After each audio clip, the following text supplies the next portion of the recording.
Knowledge grows when ideas are shared, questioned, and reimagined.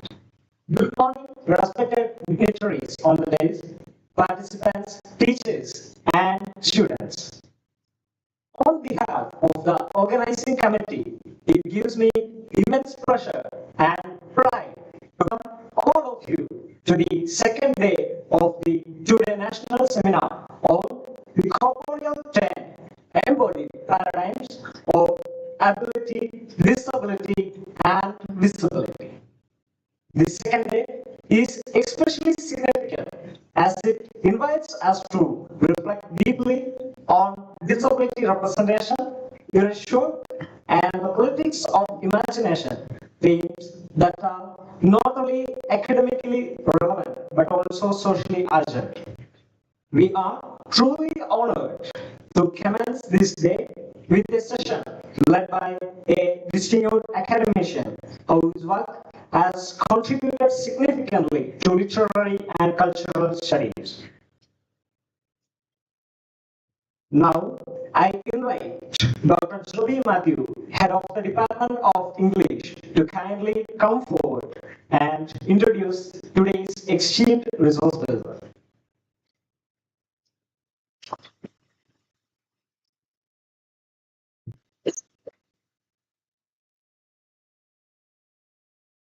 Morning to you all. The usual way of introducing a resource person, if we do not know much about him, is to collect his biography and to read it. That is we try to address this question of introducing the resource person. I met Dr. Rohith maybe last week. Okay. I called him before that, inviting him to our seminar. And I met him when I went to the university for the research, what do you call it? Viva, yes. And I came to know that he is my neighbor. He is also from Calicut. He did his UG college, which is near my college where I did my UG and PG. I had it from St. Joseph's College, Devagiri. So at that time, Devagiri and Farooq are the chief rivals everywhere. Yes, in arts, academics. Okay. So I spoke to him, and I found him to be a person with whom you can have an easy access. That is what makes us approach somebody in an easy way. In human relationships, I feel that this easy, if you find someone to be extremely formal, this accessibility is denied. So I found him to be a very cordial, genial person, and we discussed many things. And here I am to introduce him. Okay, I told you he had his degree and PG from Farooq College. He did his MPhil and PhD from the University of Hyderabad. And his areas of interest are eco-criticism and disability studies. And he has published papers both in Malayalam and English. Some of these pieces of information that I shared are actually that I gathered from the website. Yes. And I'm happy to introduce Dr. Rohith to handle this session. This will be the title of his session. The Ableist Imagination, Disability, and the Erasure in the novels of S.K. Pottekatt. I don't know how many of you are familiar with S.K. Pottekatt. We know the name. How many of you have read S.K. Pottekatt? I confess that I have read just two novels by S.K. Pottekatt, Puradesathinte Katha and Vishakanyaka. These are the two novels that I read. I don't know, there are many students who have read much of S.K. Pottekatt. So, in my conversation with him, what I understood is that see, Stuart Hall, the cultural critic, closes his famous essay, The Emergence of Cultural Studies and the Crisis of the Humanities, with this kind of an observation. He speaks of deconstruction, and he says, when you deconstruct something, it not only means that you give margins or you let, all these words are actually problematic, whether you give or you let or you allow. Margins come to the center, and it also gives you a greater realization that the center can no longer enjoy the privilege which, by many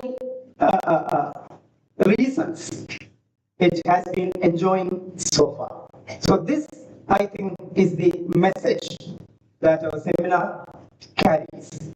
So this is a decentering process which never ends. With these words, I invite Dr. Rohith to handle his session. Over to you, sir.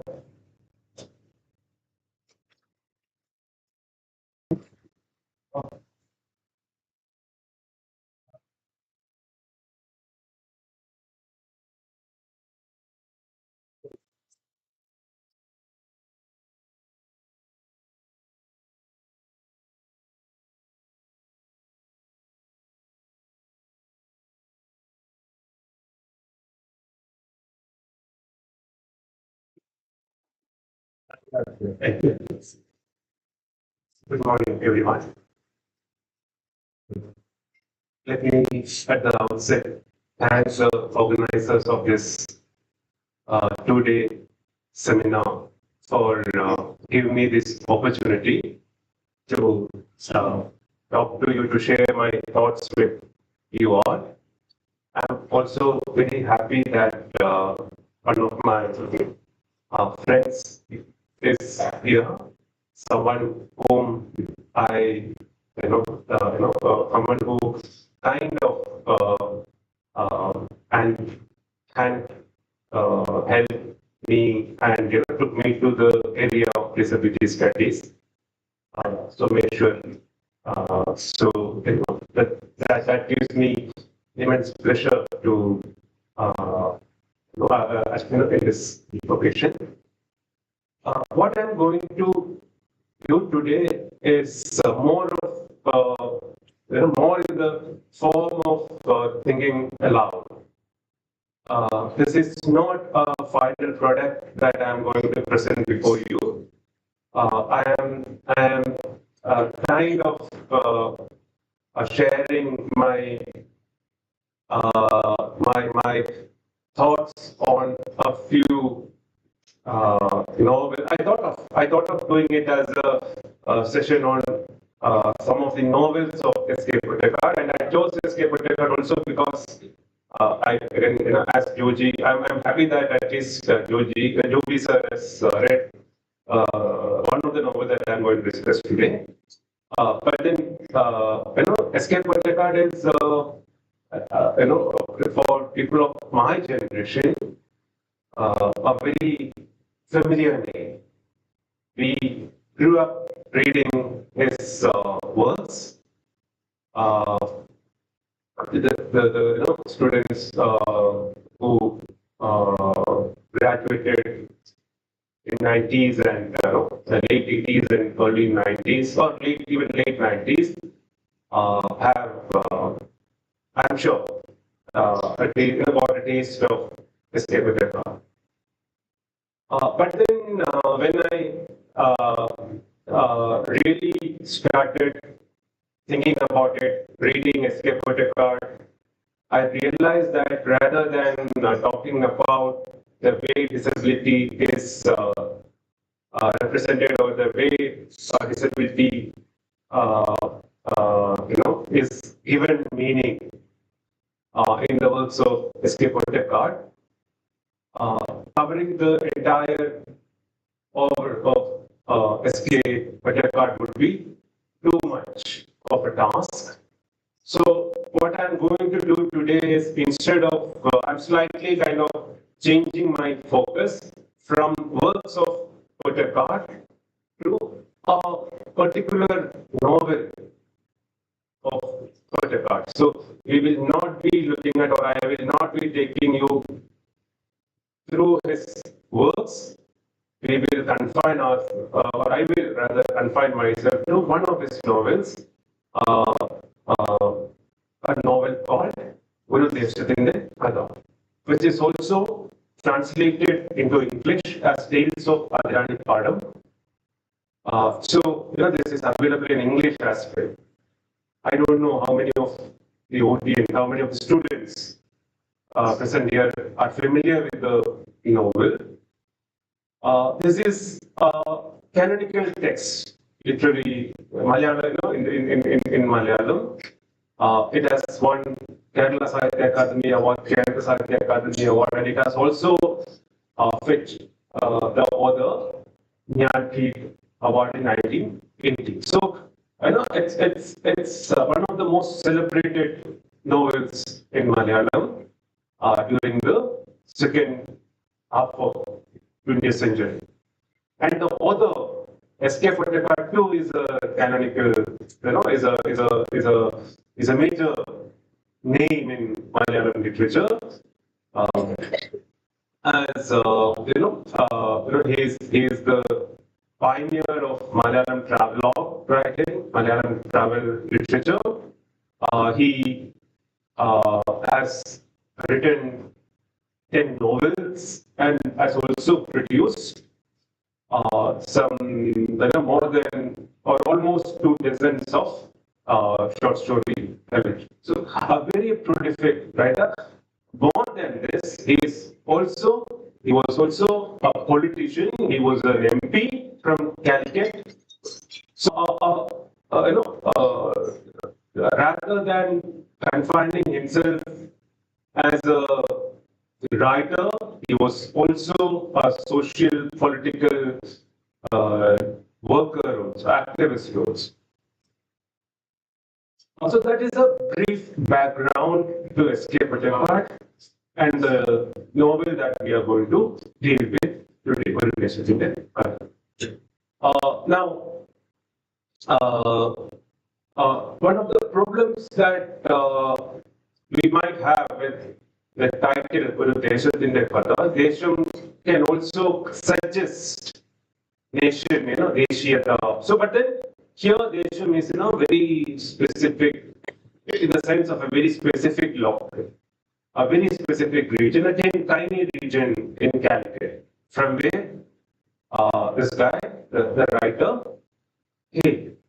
And the novel is a form of a Bildungsroman. I don't think I need to explain the term Bildungsroman to the students here.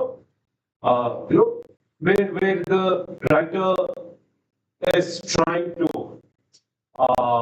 portray his own life, his own coming of age.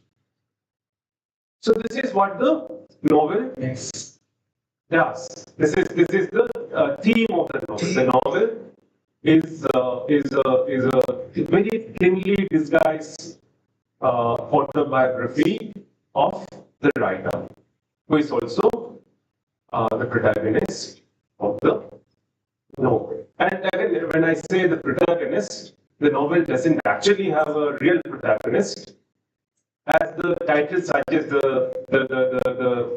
it is the desham, it is the place, it is the region, it is the local, it is a locale, which is the main character of the novel.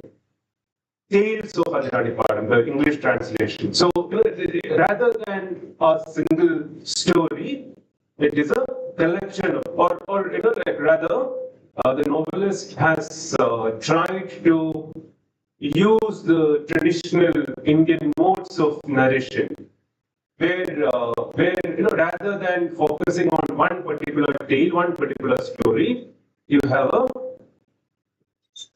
back up. It's a kind of a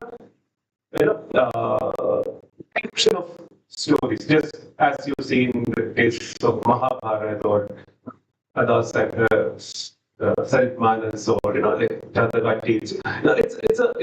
It's rather a collection of stories held together by the observer, who is also the protagonist, sort of protagonist, though nothing happens to him. Okay. Now, but then why are we talking about this novel in a seminar that is talking about discipline? This is what. Now, the novel Guru Deshti Kada or Tales of Adhiranipadam is a much discussed work in Malayalam, but there isn't any study so far on the way it represents disability. This is particularly interesting because the novel has a plethora of characters, has a huge number of characters, minor and major, who are disabled. So, at least a dozen characters in the novel are disabled, and some of them are very crucial to the emotional, artistic, and personal development of the protagonist, Sridharan. But yet, the novel has never been studied, never been discussed from a disability perspective. So this is what kind of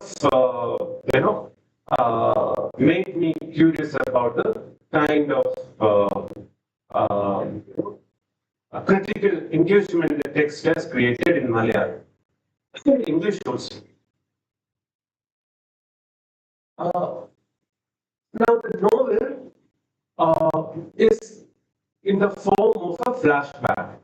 I know that those who have read the novel will realize that the novel begins with Sridharan returning to his hometown, the place where he was born, the place where he grew up, Adhiranipadam. So the story begins with his return, and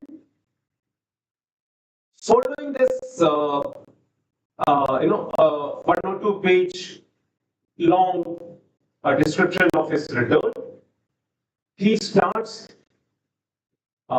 his memory starts working. He is carried back to the Adhiranipadam in which he was born, in which his father, in which his parents. So the entire novel is in the form of this memory, and we are brought back to the present only towards the fag end of the novel, towards the last 10 or 15 pages. We are back to the present. So the remaining 400 pages or so of the novel are in the form of flashback, in the form of Sridharan's memory.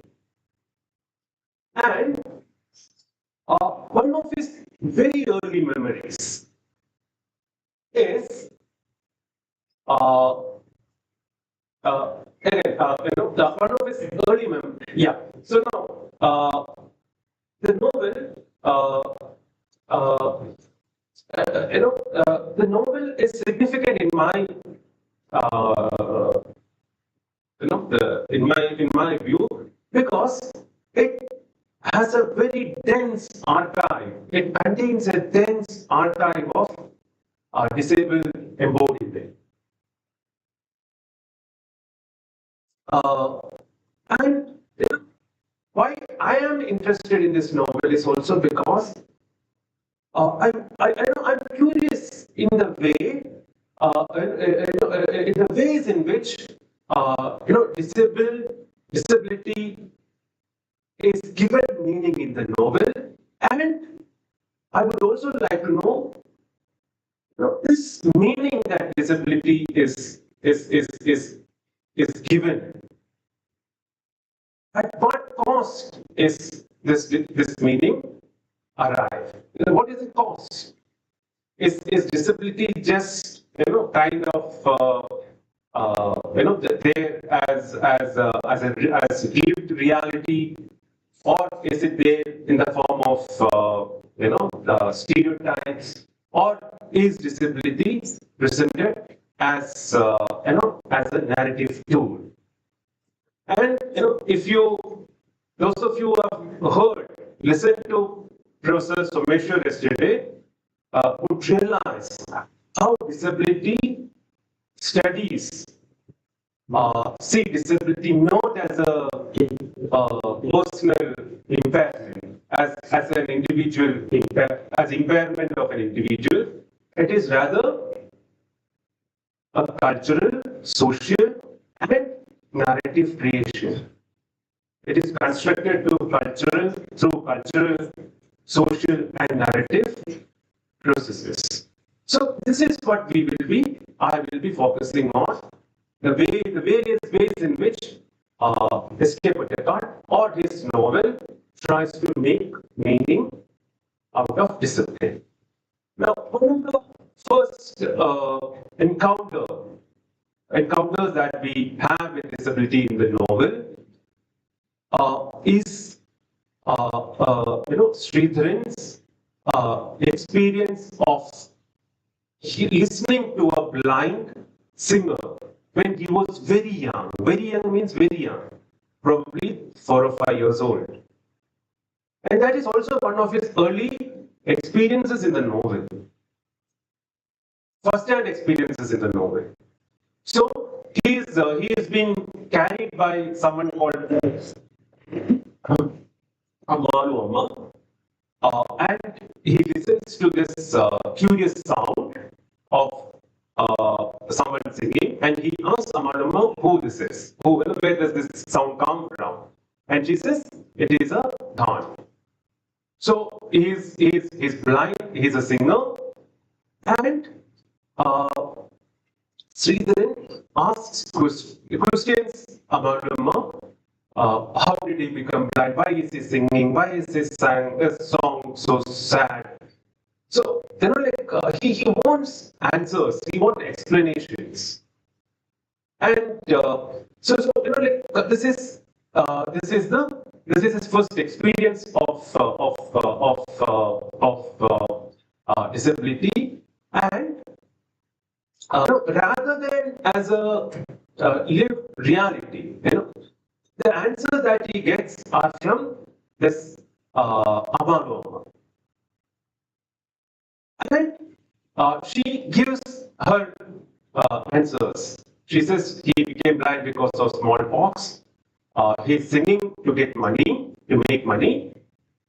So, in a way, the experiences of the blind singer is not at all,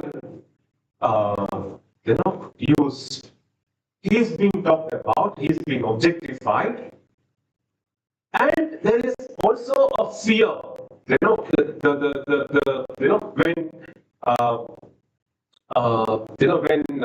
the Sridharan talks, asks who this singer is,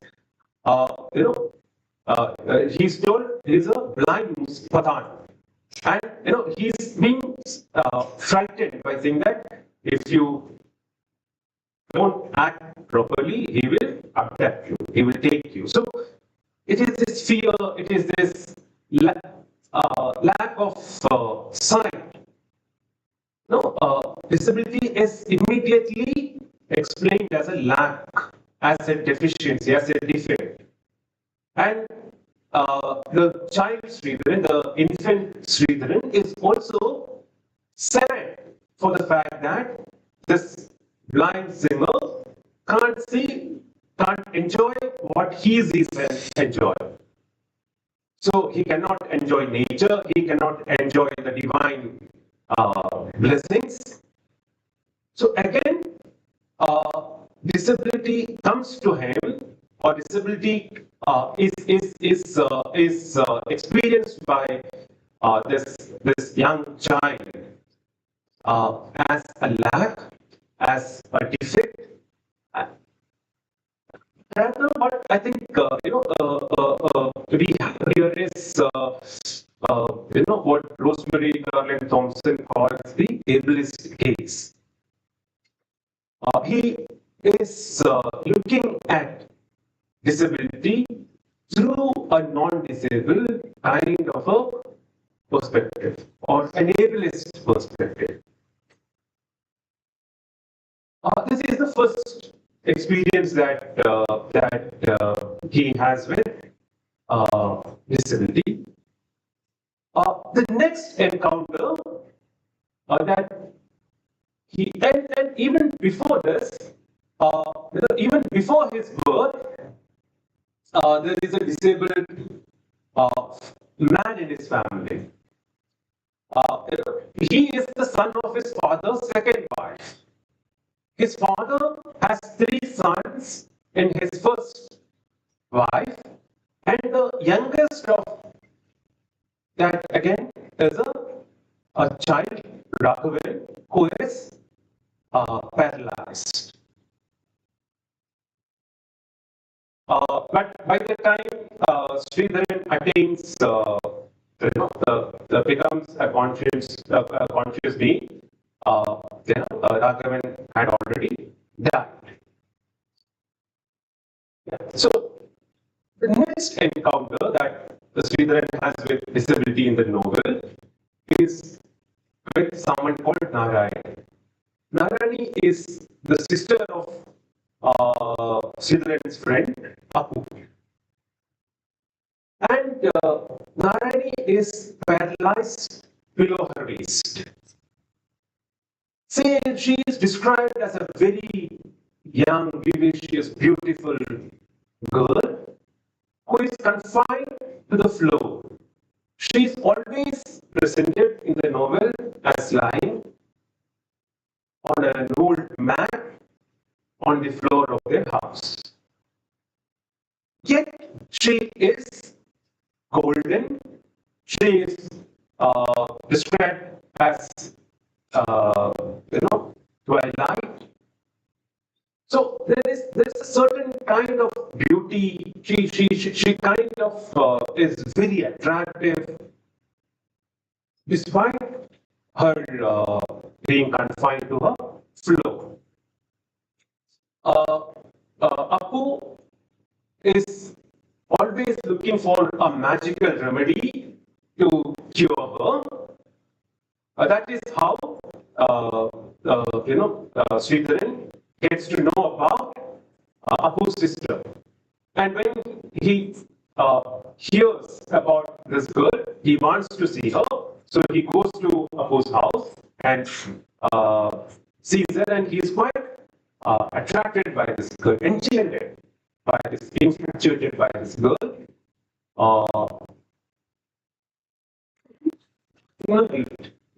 He has a dream. And in his dream, he sees a mermaid. And he sees a prince. And this mermaid is Narayani, and this prince is Sridharan.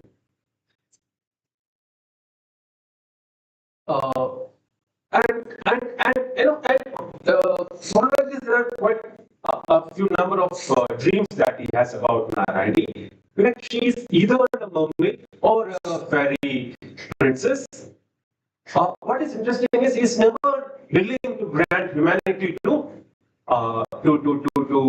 Narayan. He's infatuated by this girl. He has a kind of feeling for this girl, almost akin to love, and the character of Narayani helps in the emotional maturation of Sridharan.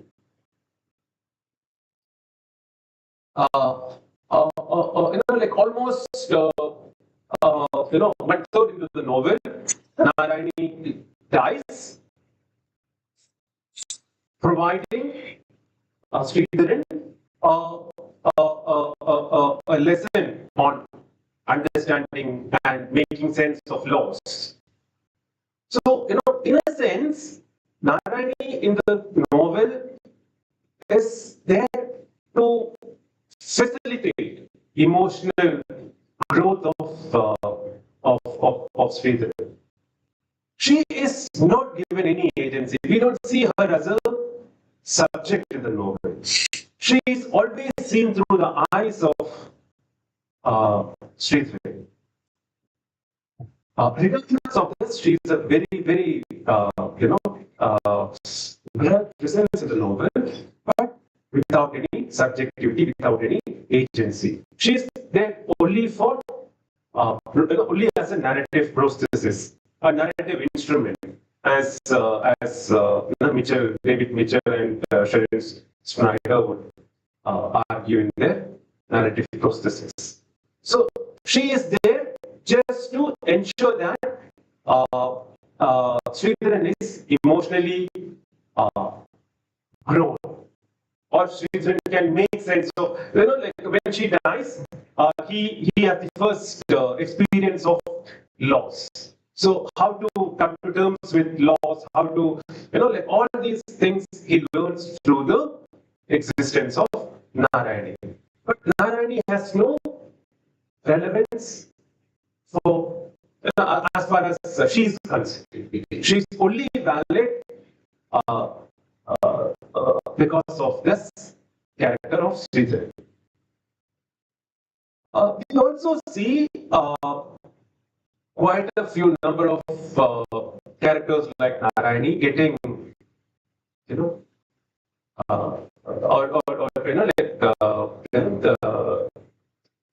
dying in the know, suggesting that a future without disability, a future without disabled, is what is preferable. Narayani, as I mentioned, dies in the novel. Other characters who are disabled, there is the brother, his step brother, Gopalan, who is also paralyzed below his waist. He also dies. Like another brother, Raghavan, dies when he was very young. So on and so forth. There are other characters also who are disabled who die.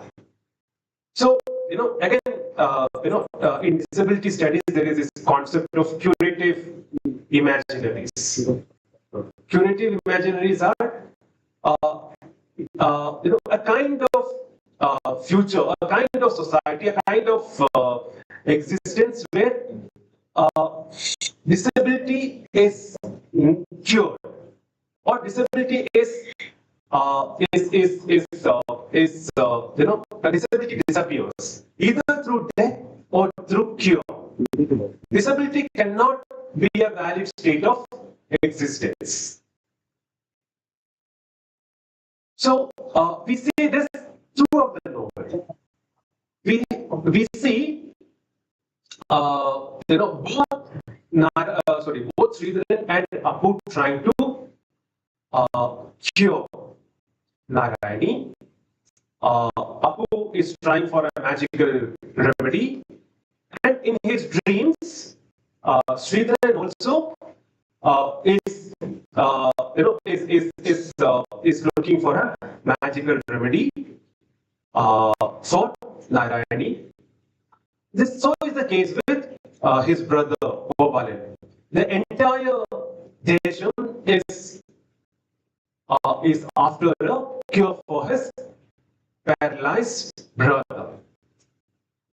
So no existence, disability existence is tolerated. Uh, uh, there is also a curious dream that Sridharan has, where he's hunting for a magical cure, and he attains that cure. He touches Narayani with that cure, and she starts laughing and she starts dancing with him. So she is brought back to life, at least in dream, but only after she is cured. So this idea of curative imaginary is also something that we see in the novel. There is another very curious, interesting episode that we have in the novel, again in connection with Narayani.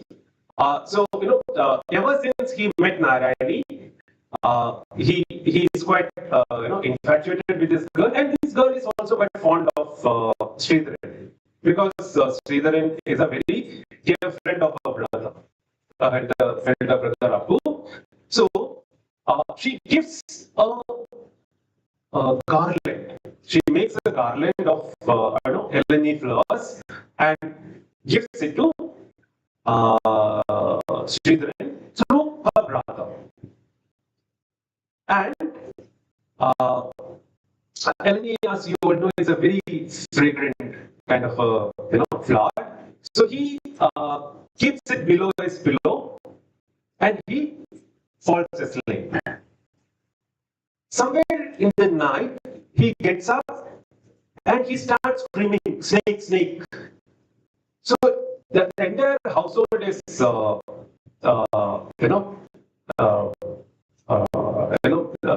came to his room, and he says there is a snake on his mattress, and he points to it. So everyone looks at that snake, and they think there is a snake. Someone comes with a long rod and rods the snake, but it doesn't move. And then this person goes near it and takes it, and then he realizes that it is a Eleni garland. So again, what we see here is, this garland that this disabled girl has gifted him is what created this fear in him. This irrational fear. He doesn't know why he is afraid of it. This fear, in my view, is precisely because he is able to,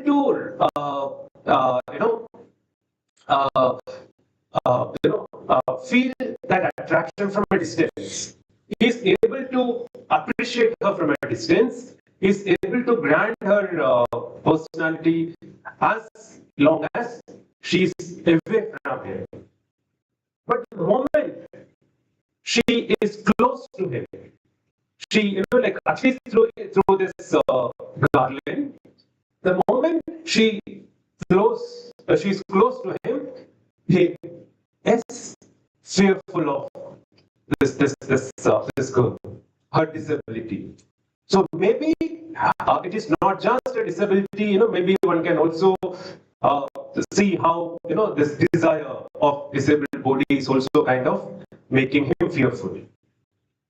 So her sexual, maybe it is a sexual attraction that makes him fearful, or maybe simply it's the fact that as long as she is distant, she can be tolerated, but the moment she is close enough, he has certain fear of her disabled embodiment. This snake thing is also interesting because when I mentioned at the beginning about this blind singer, just before that, while he was talking to Amaloma, he sees a hen trying to eat a worm, and the the infant Sridhar thinks that the hen is trying to eat a snake, and Amaloma says, no, that is not a snake, that is a worm. But then before that, he has already had a conversation about snake with Amaloma, and he asked her, how does a snake walk without leg? Now we walk on our legs, the hen walks on its legs. How does the snake walk? And Amaloma replies to him saying that the snake has thousands of invisible legs. And it is immediately after that that blind singer comes. And then later in the novel, we see he associating Narayani, who is paralyzed below her waist, hip, and his brother also, Gopalan, both who are paralyzed below their waist. He associates them with snakes. So there is this fear. I don't have to tell you how we have this aversion towards snake. So disability also creates that kind of an aversion. Though sometimes it is mythical, sometimes it is enchanted, but still there is this sense of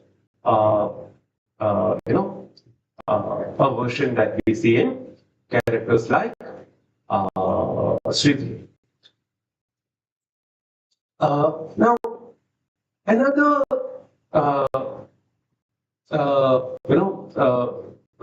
aspect of disability that we see in the novel is disability. How disability becomes a freakery. Like how disability is made into a spectacle. And in this process, disabled bodies are also seen as monstrous, fearful,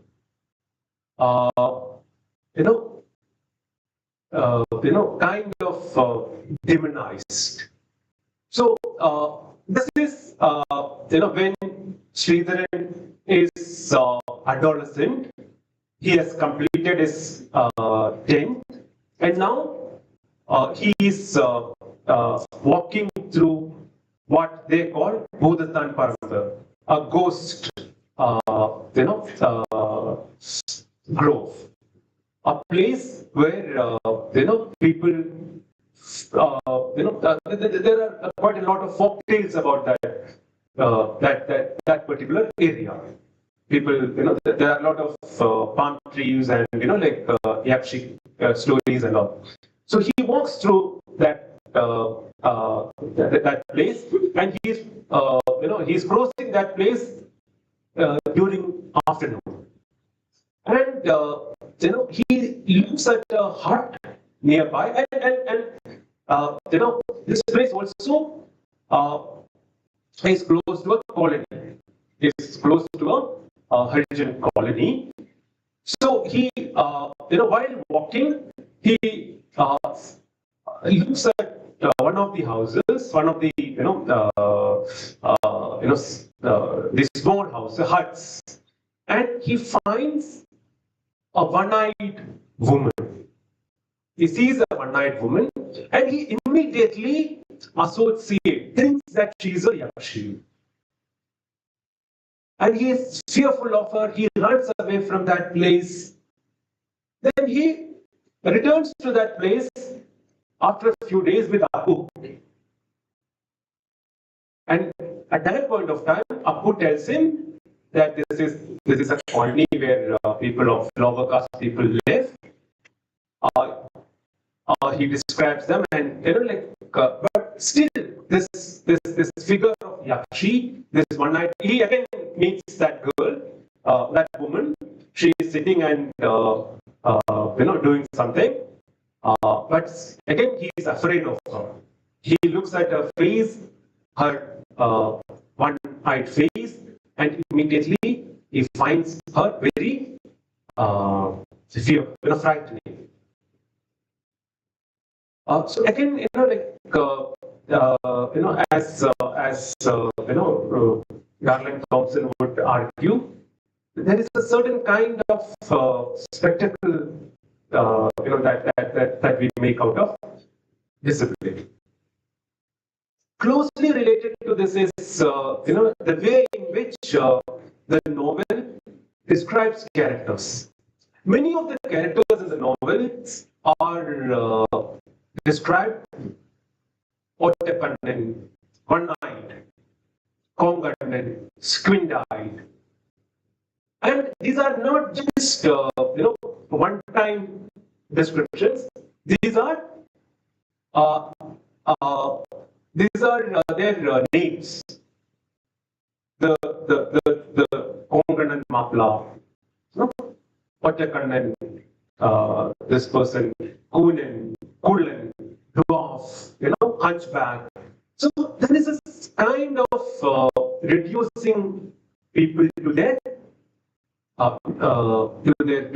disability. Their identities are reduced to their disability. Again, what is also very curious is the fact that these reductions happens to those characters who are not killed for narrative purposes in the novel. So whereas Gopalan, his brother, Narayani, his first love, none of them have these kind of descriptions. They don't have these kind of labels. They are killed off in the novel. For narrative closure, they are all killed. They all are subjected to curative deaths. Whereas those characters who are not subjected to curative deaths are reduced to stigma and their disabled identities. And again, what we see here is the violence with which the violence of the language, how disabling the language itself is. I think as Someshwar mentioned yesterday, Davis, when he talks about the construction of normalcy, he also kind of talks about the tyranny of the normal. So we see this tyranny, we experience this tyranny in these kind of labelings. There are quite a few. I have only given one or two or three examples, but then the novel is full of such examples. Murichunden, for example. So these kind of herlit. So these kind of labels reduce people to their disabled bodies. They are reduced to their disabled bodies without any kind of soul or intellect, without any personality. They are just reduced to being disabled objects.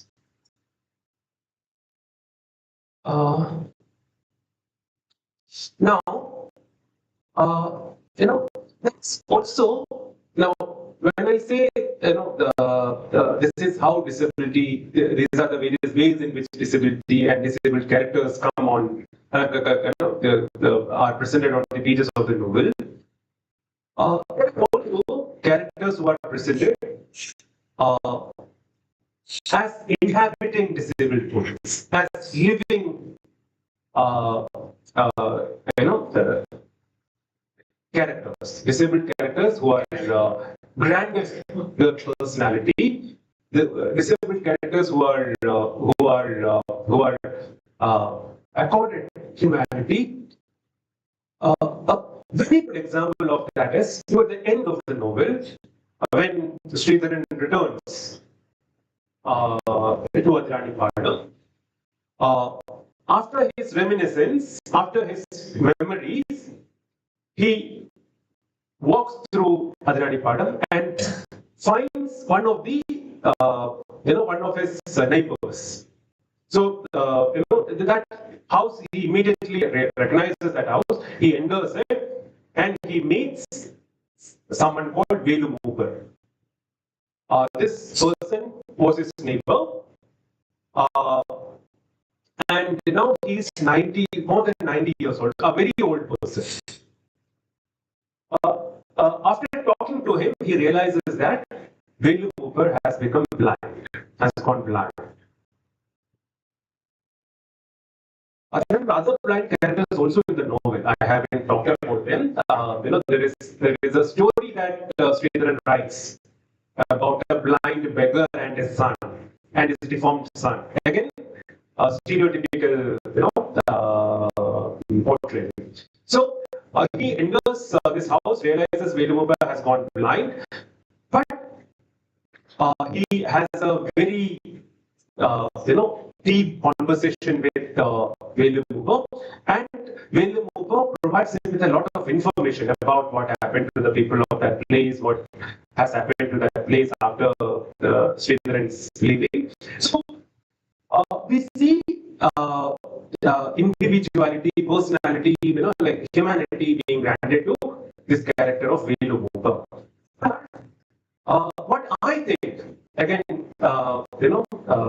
you can disagree, those who have read the novel can disagree, but in my view, this is again a reiteration of the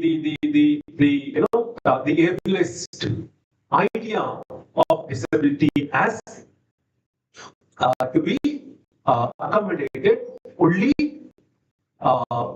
in certain conditions, only under certain conditions. So when you look at Velu Mooper is well past his productive age. He is not economically productive, he is not biologically productive, and he is also not intellectually productive. So he doesn't actually kind of challenge anyone. His existence doesn't challenge the social order. He being there doesn't contribute to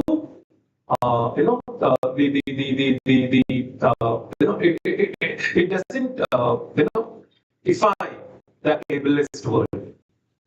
We cannot reproduce now, so that disabled reproductivity is no longer a threat. He is not economically productive, so in that sense also he is not a threat. And in any case, he is old. He is, his old age and his disability coincides. So it is just as we saw in the case of Narayani. Narayani's disability was okay as far as she was distant. She was away from Sridharan. The moment she comes close to him in the form of Helene Garland, he is afraid of her. There is an irrational, illogical fear that grasps him. So we see the same kind of attitude in the case of old Velu Mooper also. Disability can only be accommodated, can only be granted, permitted under certain specific conditions. Either it should be distant, it should be, or it should be when you are old. Now, there is also, now I'm going back to the very beginning of the novel, the dedication of the novel. The novel has a dedication, or the novelist dedicates the novel to the people of Adranipadu, to the people of this place, about which the novel talks about, and he dedicates it to the people of Adranipadu, whom he calls have vicariously sacrificed their lives for the noble. So now, this dedication is not just about the disabled characters in the novel, it is about the entire uh, uh, character, all the characters of the novel. But then, I think this dedication is especially valid for the disabled characters because they are the ones who are vicariously sacrificing their lives. They are the ones who are being, curatively, kind of made to disappear for curative purposes, for the others die natural deaths, or others die like any other. Their deaths are not. Some of those deaths are also quite, quite a spectacle. There is this death of a maid who is being cut into pieces by a moving engine. So there are certain. There also, in her case also, she is quite a deviant. She's, rather than being a milkmaid, she lives in his memory as a prostitute. So again, she's a character, in the periphery. So she was at the center of Ajani Padam, or like in the center of many people's imaginations. But then, she was not a morally upright character. So, these characters are forced to disappear, are forced to, die for the novel. So, even the dedication very clearly kind of suggests that that the novel or that these characters cannot exist as disabled, or their disabled embodiment cannot be granted because it is a threat to the ableist notions of society. Now, what we attempt here is not to, kind of, regard this novel as some, morally flawed narrative. I'm not trying to read Gurudesh Tindekala. This is not particular to Gurudesh Tindekala. There is another novel which was written before this called the story of a street. Again, we have a lot of disabled characters, and one of the major characters of that novel is a blind beggar. There's another character in that novel, one-breasted woman. Again, she's also a smuggler. So, this is something that is confined to this particular novel. We see this this kind of So my argument is not I'm not trying to say that this is a morally deficient work or ethically deficient work. I'm not trying to take anything away from the greatness of this novel. What I'm trying to say is this novel provides us glimpses of the ways in which disability was understood, disability was given meaning at a particular time in the history of Kerala, in a particular part of Kerala, and how from today's disability studies vantage point, we can look at the various ways in which disability embodiment was understood, appreciated, and you know, and yeah, and appreciated. So you know, like, we you know, the novel, this reading of the novel doesn't take anything from its lyricism, from its you know, like nostalgia, from you know, like the novel is celebrated for its lyricism, and it is also celebrated for its nostalgic you know, representation of village life, rural rustic life in Kerala. So this doesn't take anything out of the novel, but it gives us a new perspective. How to look at this novel from this particular point of view.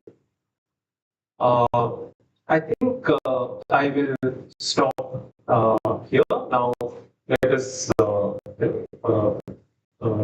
have some questions. Let us we can in case you have anything to share, maybe.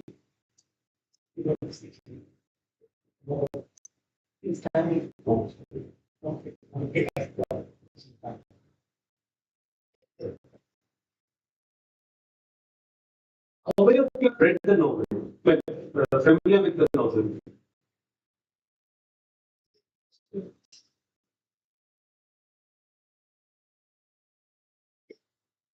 ഒരു ദേശത്തിന്റെ കഥ ആരും വായിച്ചിട്ടില്ല.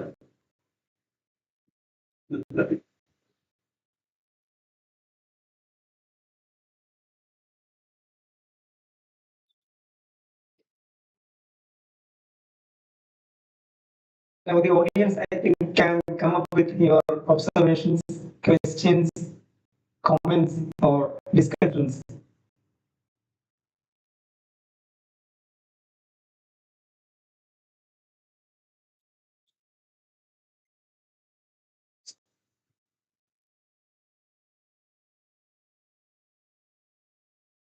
Hello, sir. I am Jalen. I'm a research scholar. So as you sir ended this presentation by telling that the contemporary narratives have a particular way of dealing with disability, or there's a shift. So can you give an example for that shift? How the narrative takes that shift?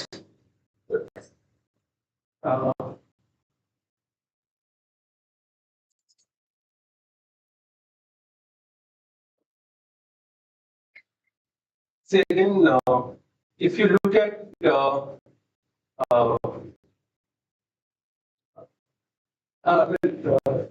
are you familiar with the novel Samudra Shila by Subhash Chandra? You know, you have a very different, you know, representation of disability. Again, that novel is also not about disability per se. It is about this woman who has a disabled son.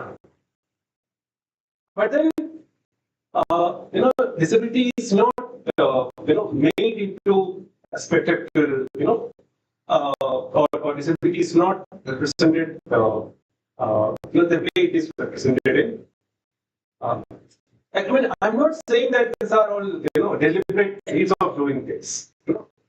It is not that, you know, Escape Pottekatt was against disabled, or, you know, like Subhash Chandra is for disabled. It is all, they are also products of their society. They are also, you know, like Subhash Chandra is writing from today's vantage point. You know, like I don't know, you know, like, do you remember when this movie Kadwa was released? There was when it created a huge controversy. There was this dialogue in that movie, you know, which kind of, was very, you know, it's almost kind of said, you know, you know, this is because, sorry, you have a blind, disabled daughter because of your character or something like that. So, you know, like the entire crew had to apologize. That dialogue was removed from the movie. All this was without any legal action. If there was a hue and cry on the social media, they understood it and they removed it. So there is a certain change, but again, I'm not very. I'm not saying that things have we are in an ideal world, but there are signs. You can look at films like let's say Happy Journey, for example, where you have a hero protagonist who is disabled, who is not pitied, who is a sports person, who is a cricketer who wants to get into a blind cricketer who wants to get into the Indian blind cricket team. So nothing that he suffers because of his disability. No, he is suffering systemic problems, institutional problems. So there are signs of changes, but then it's to go.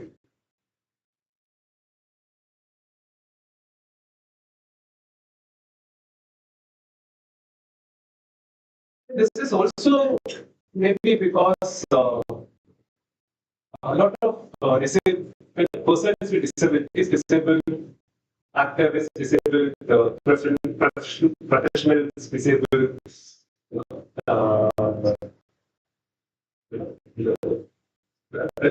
have come out with their stories.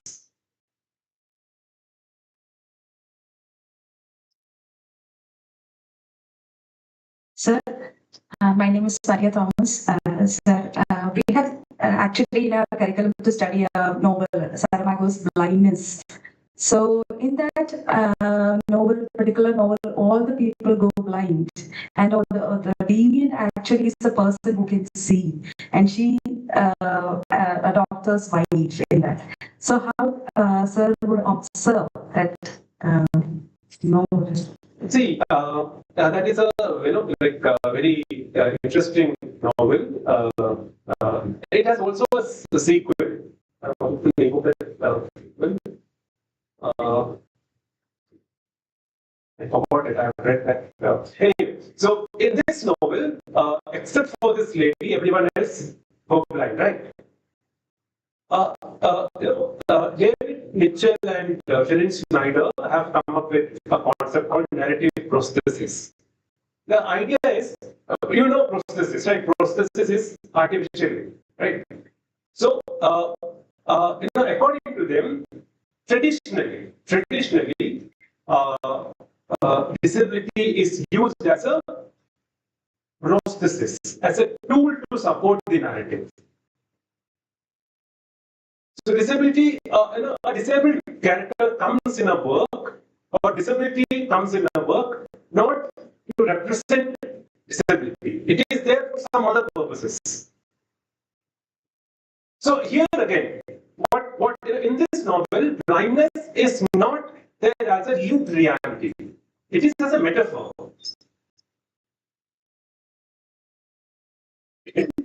So it is a very ableist kind of a understanding.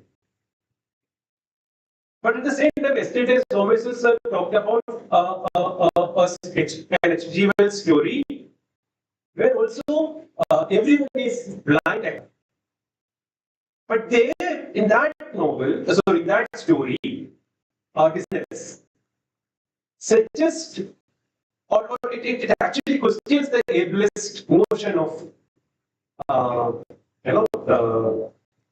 ableist idea of work, the ableist idea.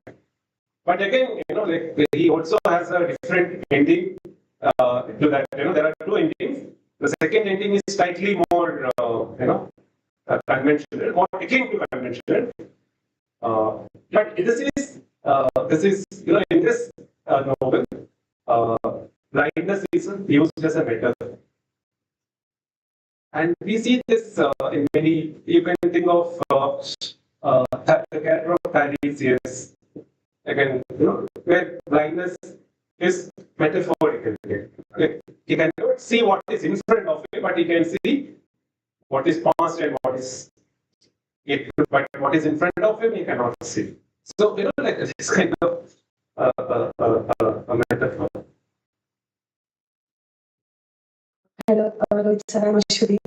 So your presentation was very interesting. I read 2 or 3 times, but I didn't try to interpret this in this way. Actually, I like the narration and particularly the depiction of village life and all those things.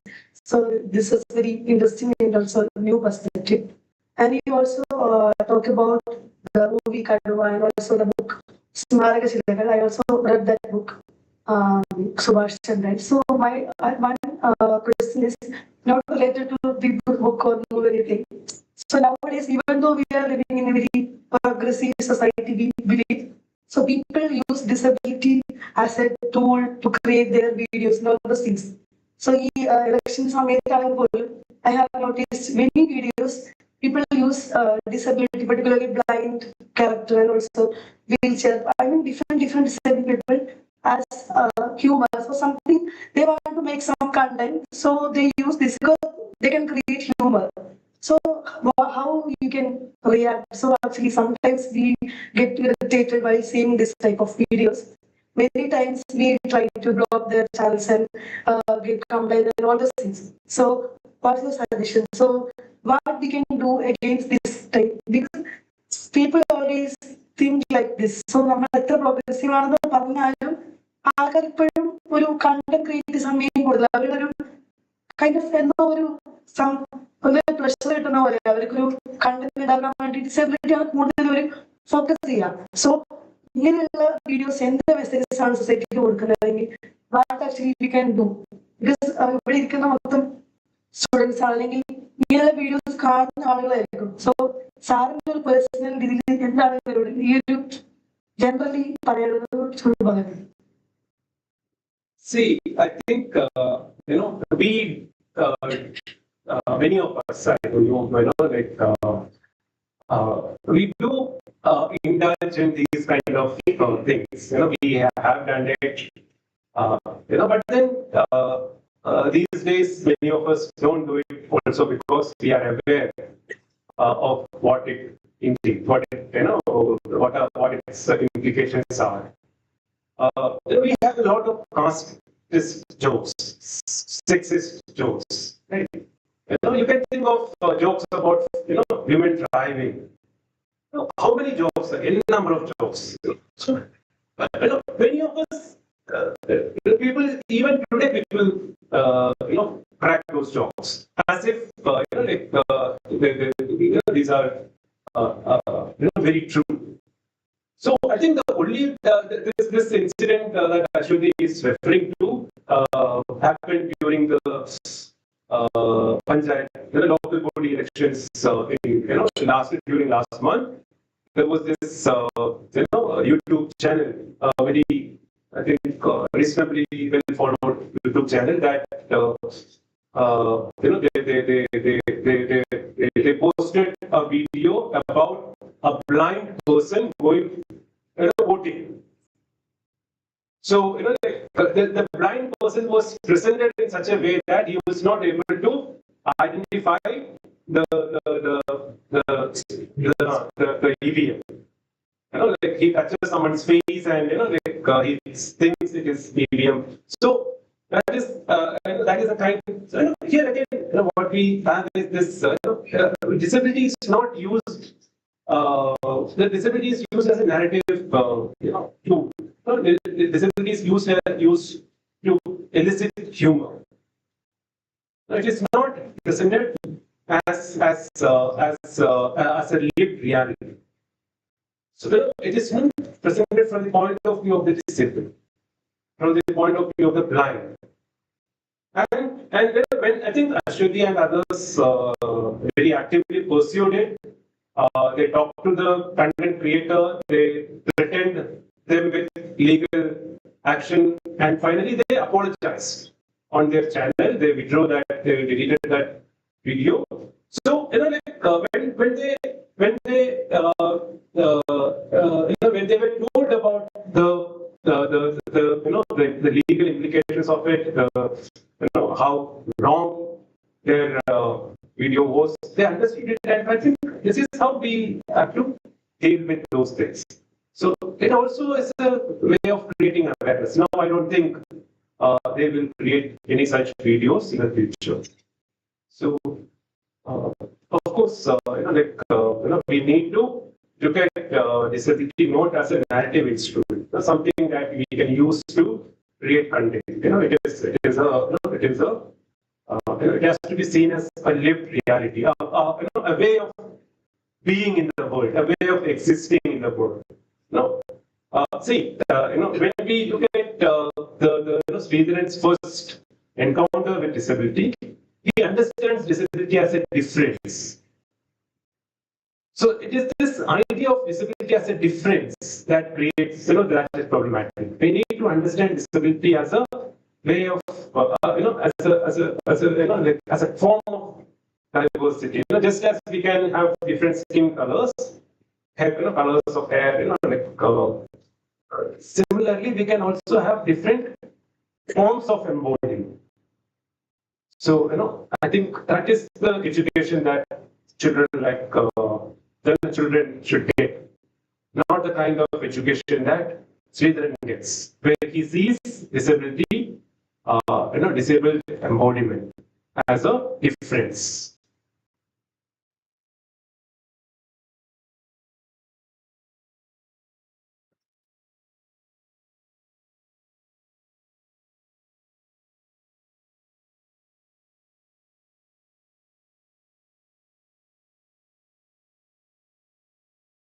As Ashwati said, I think all of you should read the novel. It is since I think all of you are Malayalis except for Sungeshwar.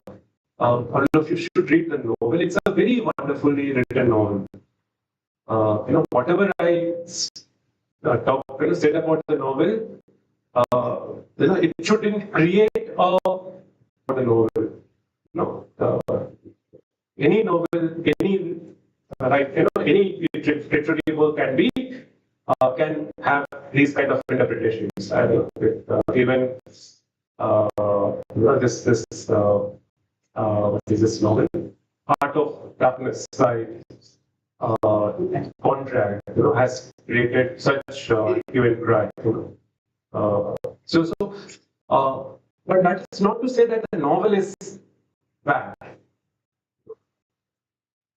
So I think all of you should read, and if we call ourselves students of literature, and if you don't read, so please read.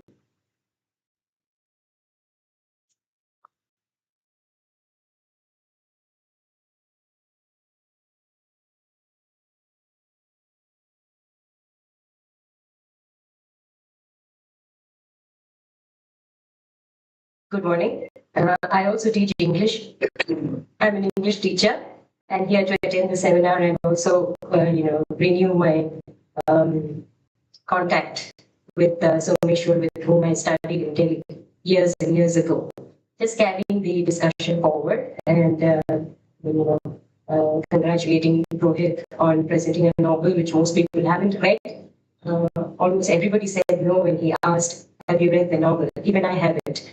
Though I was living in Calicut when S.K. Pottekatt died, and I remember being part of the crowd that was moving with the cortege that went past the main roads in Calicut. But I haven't read the novel either.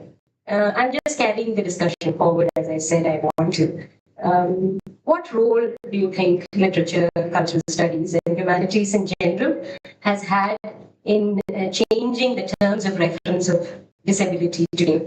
Like, we don't even say disability anymore. We say differently abled for people who have, what you say, what you find absent in them and present in you, but that they may have something that is absent in you and present in them as well. I personally, I feel that, maybe because we engage ourselves with literature and arts so much that humanities, the arts, particularly Malayalam cinema, as we see it today, has made great strides in changing the terms of reference. Of course, there are negative formats also, but then you find many of the works bringing about the change. At the same time, when some incidents around you happen, which is reported in the newspapers, which is documented, and we know is reality around us. For example, what happened in the year 2017 or 18?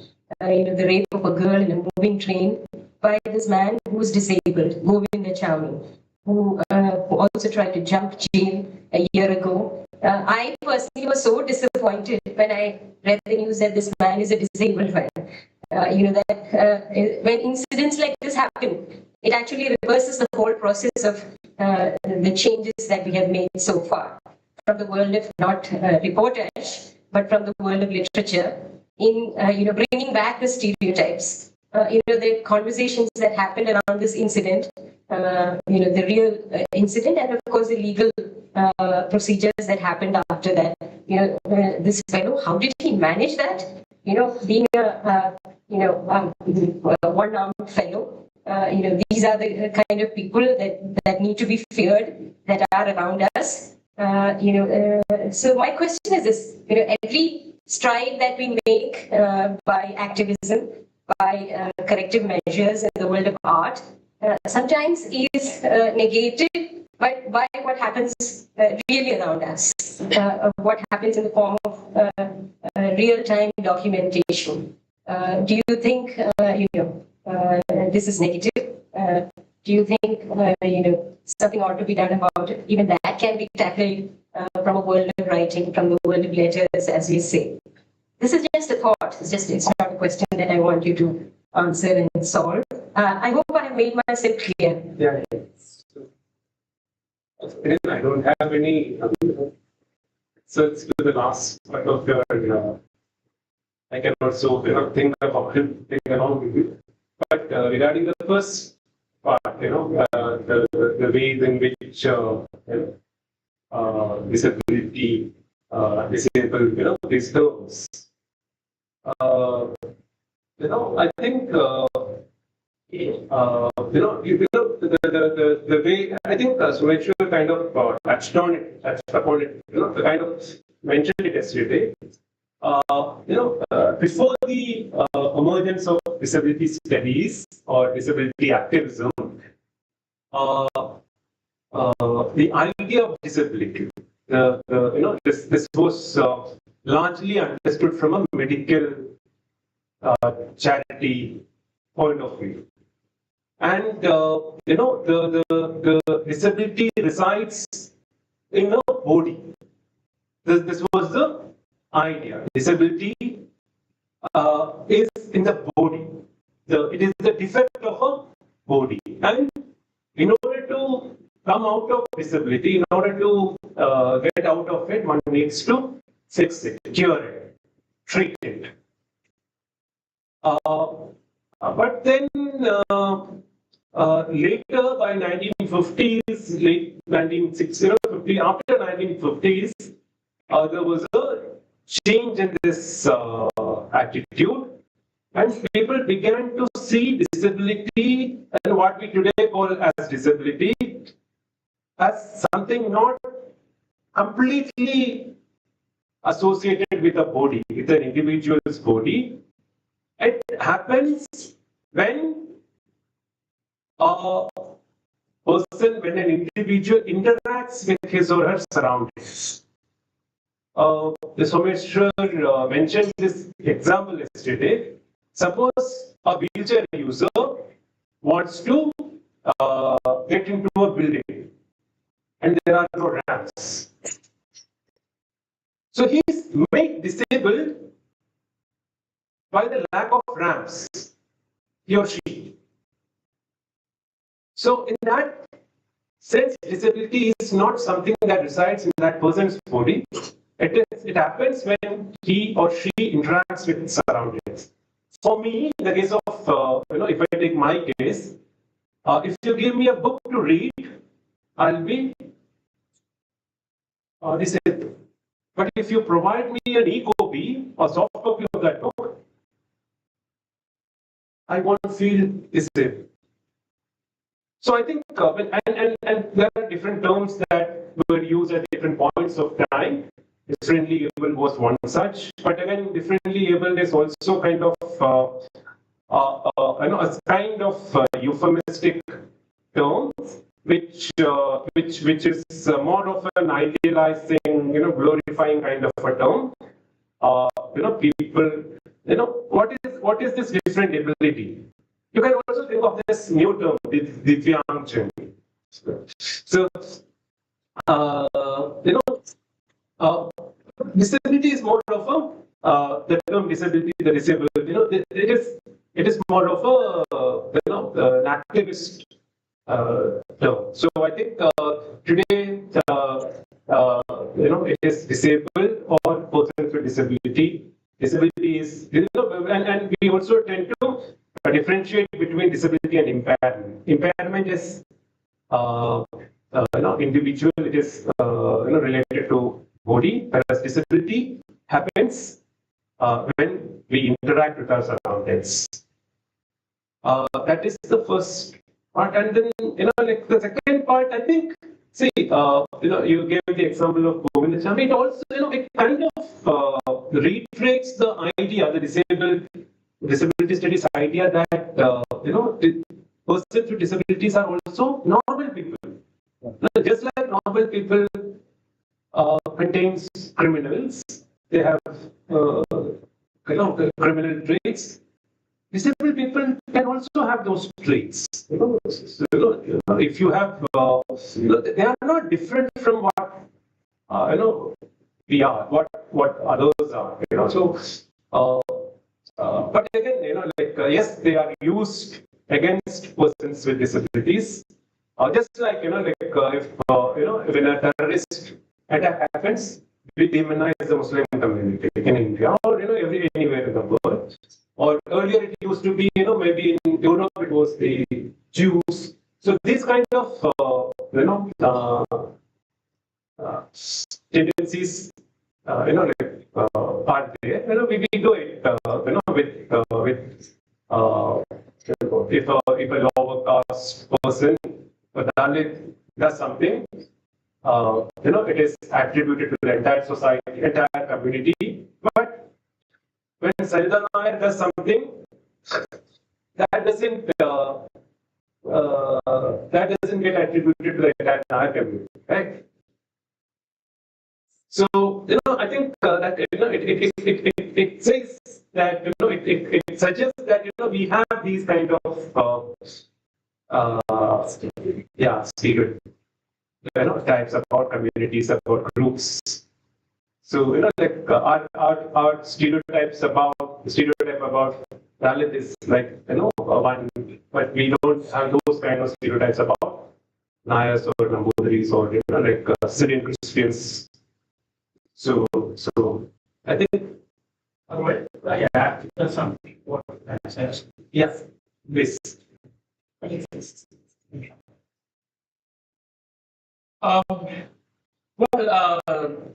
Our discussion has entered a very interesting phase.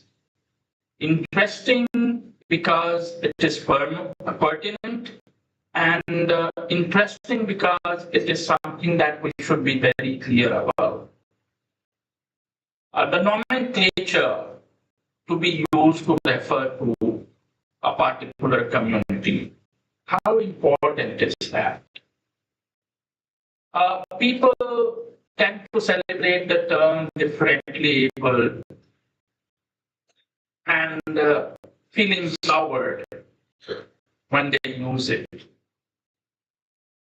But let me draw your attention to the fact that the term differentially able or especially able would be definitely an advance or a betterment of the terms like handicapped or challenged. But we have moved far ahead. Now, let me just clarify what is the problem with the term differently able. Shall we just use it? Shall we name any two persons in the world who have exactly the same ability? aren't everybody then differently able? Shalini was able to carry her child in her womb for 9 months. Would Rohit be able to do that? Or for that matter, would I be able to do it? Obviously not, right? So a man and a woman are also differently able. Then why don't we distinguish between genders on the ground of different abilities? We do not, right? Carrying this argument forward, what I really want to bring to your attention is the fact that the whole idea of the disability rights movement and disability studies is to create an inclusive society, right? And the creation of the inclusive society is premised, fundamentally anchored on the idea of erasing difference. Just think about a movement towards the creation of an inclusive society that begins by calling the community that needs to be included as differently able. The word difference really undermines the idea of inclusion, and hence it becomes a contradiction in terms, right? So we should not use the word differently able or especially able because it emphasizes difference, and the objective of an inclusive movement is to annihilate this difference. Then the important question that is raised is, what is the term that we should use?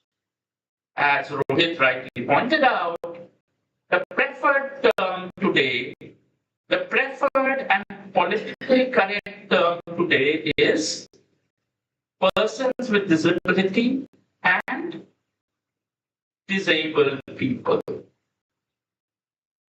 Persons with disability is personhood first and disability later. Meet the person first and his disability later. The reason that people change the use of this term is, if we emphasize the personhood first, the disabled aspect of the individual inherent in the term disability gets diffused. Then how would that particular community assert its identity? So the political activists say that we need to assert our identity, and therefore we should lay emphasis on our disability and with pride call ourselves disabled person. It is a common misnomer that when we refer to a person as a disabled person, the person would be hurt, and we are demeaning that person. Shalini would with pride call herself a woman. Do you feel demeaned on being called a woman? If she doesn't, why should Rohith think on being called disabled? It is the fact of her existence. But more importantly, we need to understand that the referent of the word disabled is not the individual, but rather the society. When we call a person a disabled person, what we are suggesting is that that person has been rendered disabled by society.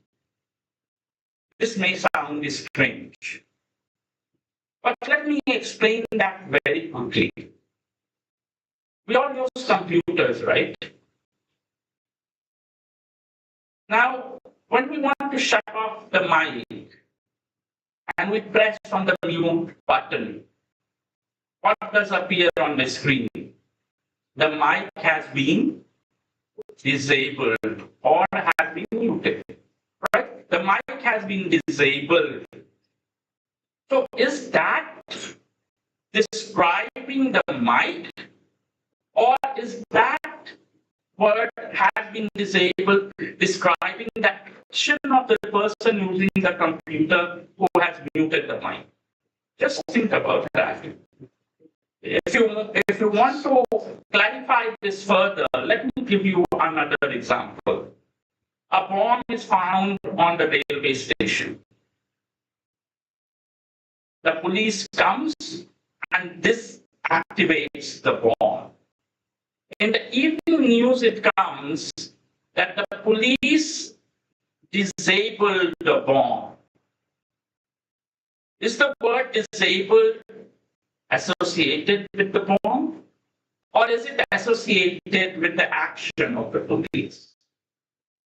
The agency associated here would be obviously with the action of the police. Likewise, when we call a disabled person, the agent disabling that individual is society and not the individual. So disabled people would never feel demeaned by being referred to as disabled people, and the non-disabled world should not be apologetic in using the term disabled person. And as far as the second part of Shalini's question was concerned, I think that Rohith handled it pretty well. Because in order to, how should I put it? In order to push the marginalized group back, you tend to demonize it, right? And that happens in every marginalized community, right? So that is nothing to be worried about. But as Rohith said, blind people, disabled people are not saints, Shalini. They are human like any other person. And it is society that chooses to demonize them in order to continue their subjugation. So we need to understand these counter-discursive strategies and handle them accordingly. Thank you. Thank you so much.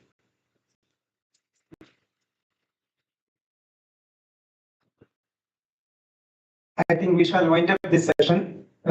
Thank you so much, sir, for clarifying the nuances of the term. And Rohith, sir, thank you for dissecting the Urudeshithana Katha from the perspective of disability studies. We had an engaging discussion. We shall now break for tea and we will have paper presentations. Thank you so much. We'll just take 10 minutes and please come back. When you come back, leaders of all these batches will take your attendance inside the hall. Thank you.